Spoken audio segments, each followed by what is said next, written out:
Hi, ladies. Welcome to Pathways to Fertility, a YouTube station dedicated to the women on the hardcore journey to improve their egg quality, their overall well being, to conceive the baby of their dreams. I'm Samantha Jacobs. I'm a licensed acupuncturist in Connecticut and New York, and I have dedicated my career to helping women conceive the baby of their dreams. Today, I am going to talk about a post that I saw on Reddit.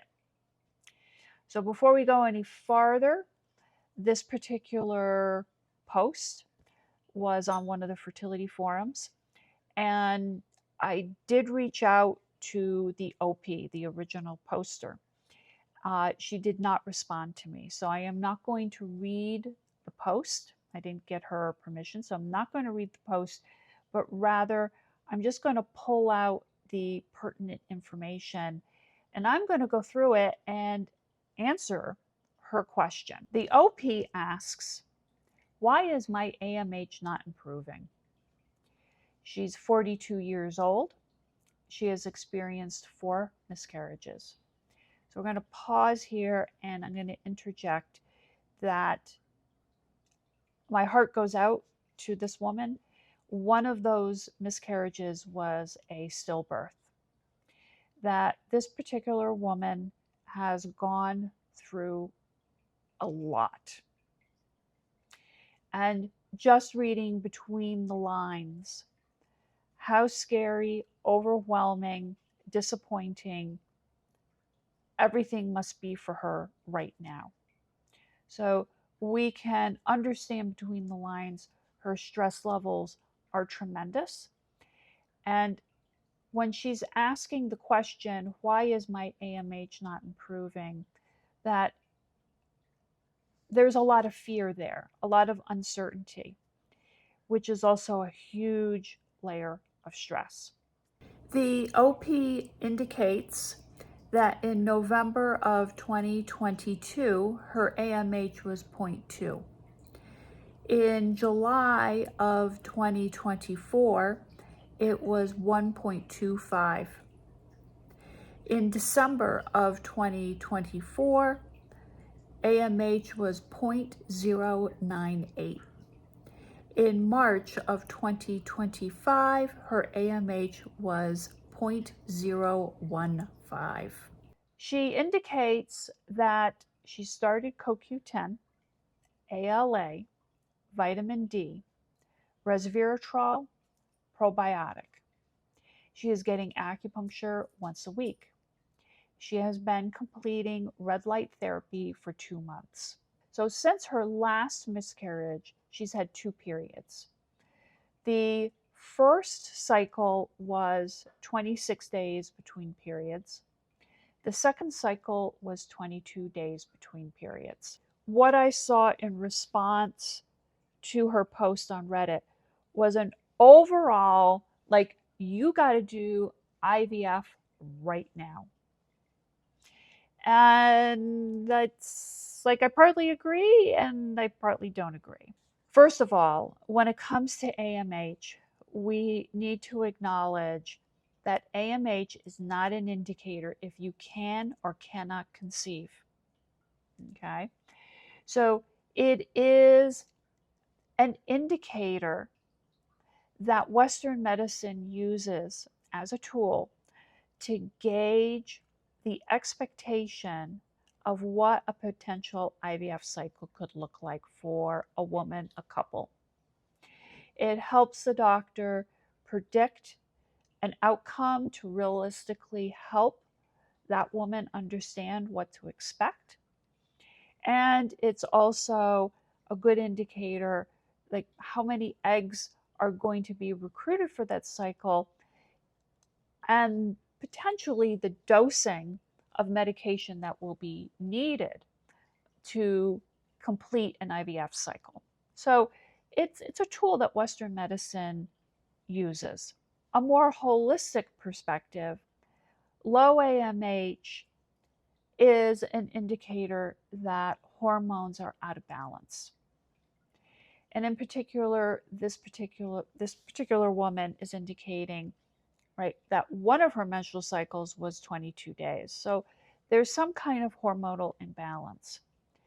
I also want to indicate that AMH can be, the research is just starting to show AMH will be lowered through chronic high levels of stress.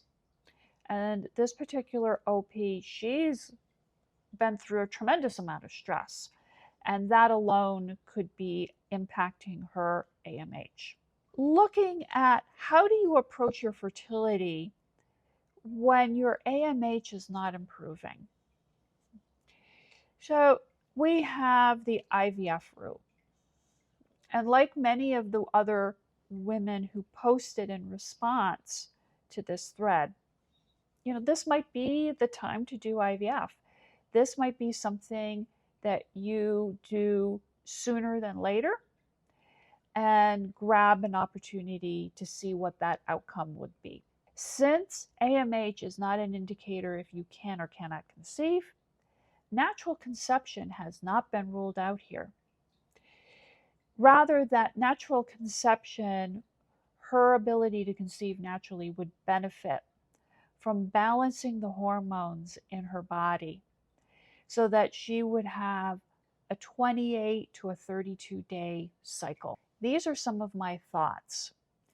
First of all, she's seeing an acupuncturist. And hopefully this acupuncturist specializes in fertility. This particular woman needs an acupuncturist that specializes in fertility. This is not sort of your average I'm going to conceive case. This is a woman who needs tweaking in her cycle, and that the acupuncturist is actively trying to balance out the hormones. It is also our job to educate women about the different facets of what is potentially affecting her fertility. And for me, what stands out is the stress component. How could we help this woman de-stress when she's away from acupuncture? Second of all, this is a generalized comment. There is no such thing as the perfect cycle, monthly cycle. And babies get conceived in all sorts of circumstances. But being in alternative medicine, we have to start somewhere. And that means in this particular case, lengthening her cycle. That we would want 28 days to 32 days between periods. That we would want to explore through BBT charting. Is ovulation occurring early? Is it occurring late? Does she have a complete second part of the cycle after ovulation called the luteal phase? Luteal phase needs to be 14 days of progesterone being secreted to maintain a pregnancy. We would want to explore why is her cycle short and what can we do to improve it. These are things that are totally doable in many modalities, not just in Chinese medicine, but in alternative medicine, this is very doable.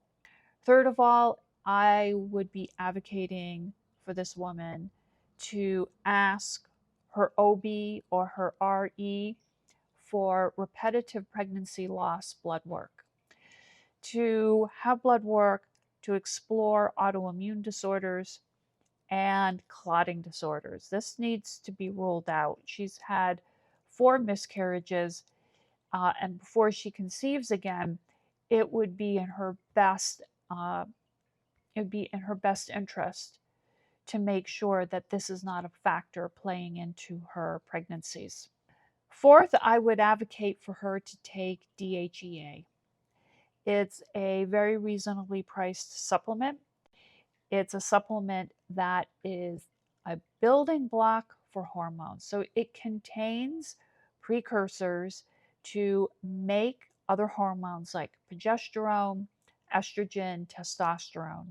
And I think that just a supplement would be able to help her on some level.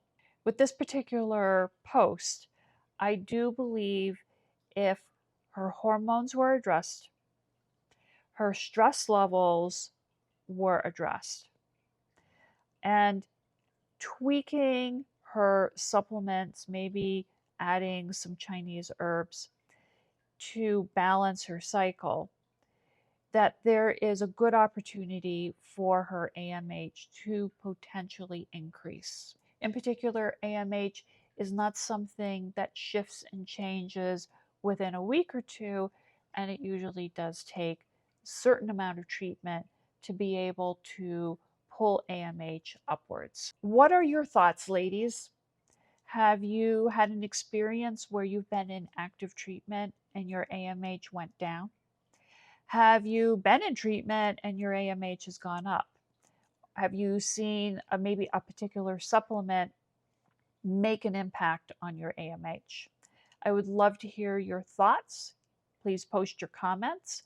If you're a woman who's interested in going over your case with me, I'd love to make another video in regards to answering questions and showing the thought process that goes through my mind when I'm helping women to conceive. So reach out. If you liked this video, please hit like. And if you want to subscribe, be my second YouTube subscriber. Otherwise, I will see you next time for another video. Thank you.